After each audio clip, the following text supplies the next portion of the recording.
Hello, I am Dr. Neeraja, Chief Fertility Specialist, Dr. Neeraja's Fertility and Gynec Center, KPHB, 6th phase. So, our main aim is to make you fertile. So, inkoka problem, light bleeding in menstrual cycles. Is it normal? Is it to worry? How to investigate? We'll see. So జనరల్గా అయితే menses బాగా వస్తే ఫీమేల్స్కి happy అండి, ఎందుకంటే hormones బాగున్నట్టు, fertility potential బాగున్నట్టు, reproductive health బాగున్నట్టు, వాళ్ళ గర్భసంచి ఓవరీస్ బాగా పనిచేస్తున్నట్టు మనకు లెక్క. ఎవరికైతే అబ్నార్మల్ మెన్సెస్ ఉంటుందో సో వాళ్ళకి టెన్షన్ స్టార్ట్ అవుతాయి. ఏం ప్రాబ్లమ్స్ ఉన్నాయి, ప్రెగ్నెన్సీ వస్తుందా రాదా, ఇంకేమన్నా ప్రాబ్లమ్స్ ఉన్నాయా, క్యాన్సర్ ఏమన్నా ఉందా, అట్లా భయపడతా ఉంటారు. సో జనరల్గా మనకు 3 to 7 days, 5 days to 6 days bleeding normal. So whole మనము సైకిల్ చూసుకుంటే 10 to 12 pads వాడడము, 80 ml బ్లీడింగ్, ఇవన్నీ నార్మల్ అని చెప్తాం. సో కొంతమందికి 1 to 2 days అవ్వడము, లెస్ దాన్ 5-6 pads వాడుతుంటారు. సో వీళ్ళకు టెన్షన్ స్టార్ట్ అవుతుంది, ఏం ప్రాబ్లం ఉంది, ఎలా ఇన్వెస్టిగేట్ చేసుకోవాలి చూద్దాం. సో జనరల్గా అయితే కొంతమందికి ఏమీ ప్రాబ్లం ఉండదు, ఫిజియలాజికల్ అంటాం అనమాట. ఏమి ప్రాబ్లమ్స్ ఉండవు, అన్ని నార్మల్ ఉంటాయి, అయినా బ్లీడింగ్ తక్కువ ఉంటుంది. సో వాళ్ళు వరి అవ్వాల్సిన అవసరం ఏం లేదు. ఇంకొంతమంది బ్రెస్ట్ ఫీడింగ్ మదర్స్ ఎవరైతే పాలిస్తున్నారో వాళ్ళకి ఏమవుతుంది, పీరియడ్ స్టార్ట్ అయినా కూడా బ్లీడింగ్ అనేది కొంచెం కొంచెమే అవుతుంది. సో అది కూడా నార్మల్. ఇంకొంతమంది నియరింగ్ మెనోపాస్. సో మనం మెనోపాస్ జనరల్గా 45, అరౌండ్ 45 అంటాం కదా, ఈ 40 to 45 వాళ్ళకు కూడా కొంచెం బ్లీడింగ్ తగ్గుతూ ఉంటుంది, ఎందుకంటే ఓవరీస్ ఫంక్షన్ తగ్గుతూ ఉంటుంది కాబట్టి. సో వీళ్ళకు కూడా జనరల్గా కొంతమందికి లైట్ బ్లీడింగ్ అవుతుంది, అది కూడా నార్మల్. ఎవరికెవరికి అబ్నార్మల్, ఒబెసిటీ.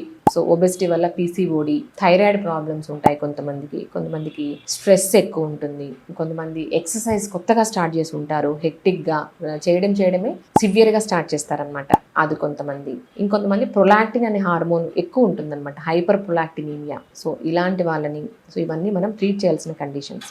ఇంకొంతమంది డ్రగ్స్ వాడుతూ ఉంటారు, సండే మండే పిల్స్ అంటాం కదా, OC pills, oral contraceptive pills అని అంటాం. సో అవి వాడుతున్నా కూడా చాలా బ్లీడింగ్ తక్కువ ఉంటుంది అనమాట వాళ్ళకు. ఇంకొంతమంది మైరీనా అంటాం, సో ఇది లూప్ అనమాట, మనము యుటరస్లో వేసేస్తాం. సో అది వేసుకున్నా కూడా లైట్ బ్లీడింగ్ ఉంటుంది. కొంతమందికి అమెనూరియా, అసలు డేట్సే రావన్నమాట. ఇంకొంతమందికి యాంటీ సైకియాట్రిక్ మెడికేషన్స్ ఏదైనా వాడుతున్నా కూడా వాళ్ళు కూడా బ్లీడింగ్ అనేది ప్యాటర్న్ చేంజ్ అవ్వడము, లైట్ బ్లీడింగ్ అని అవ్వడం జరుగుతుంది. సో ఇవన్నీ జనరల్గా చూసాం మనం. ఇంకొంతమందికి గర్భసంచిలోని లోపల పొరలోనే ప్రాబ్లం ఉంటుంది. సో ఈ లేయర్ నుంచి మనకి బ్లీడింగ్ అవుతుంది కాబట్టి ఎండోమెట్రియం సరిగా డెవలప్ అవ్వదు. లైక్ కామన్గా మనకు చూడాల్సింది ఇన్ఫెక్షన్స్ అనమాట. సో ఇండియాలో టీబీ అనేది very very very common. So genetic tuberculosis ఉందా, లేదు ఇంతమంది ప్రీవియస్ రిపీటెడ్ అబార్షన్స్ వల్ల ఏమైనా అతుకులు వచ్చాయా, యాషర్మన్ సిండ్రోమ్ అంటాం, లేదు ఎండోమెట్రైటిస్ అంటాం.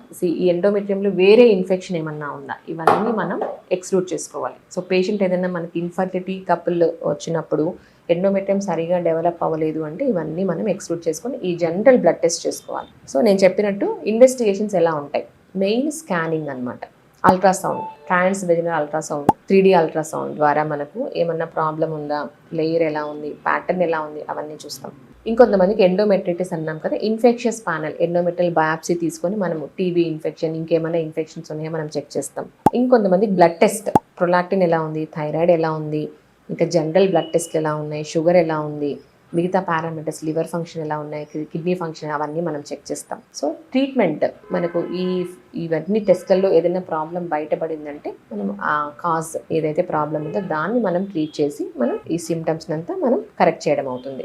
సో ట్రీట్మెంట్ ఎలా ఉంటుందంటే వీళ్ళకు మెయిన్ మనం ఏదైనా ప్రాబ్లం ఉంటే కరెక్ట్ చేయడము, తర్వాత హిస్టోస్కోపీ అని మనం అడ్వైస్ చేస్తూ ఉంటాం. సో దీంట్లో డయాగ్నోస్టిక్ హిస్టోస్కోపీ, ఆపరేటివ్ హిస్టోస్కోపీ అని ఉన్నాయి. సో మనం డయాగ్నోస్టిక్ హిస్టోస్కోపీలో ఏమన్నా ఎండోమెట్రియం ఎలా ఉంది, ఏమైనా ప్రాబ్లం ఉందా, ఇన్ఫెక్షన్స్ ఉన్నాయా, మనకి ఏమన్నా అక్కడక్కడ రెడ్ స్పాట్స్ ఉన్నాయా, సో వాటి వల్ల కూడా మనకు కొంచెం ఐడియా వస్తుంది అనమాట.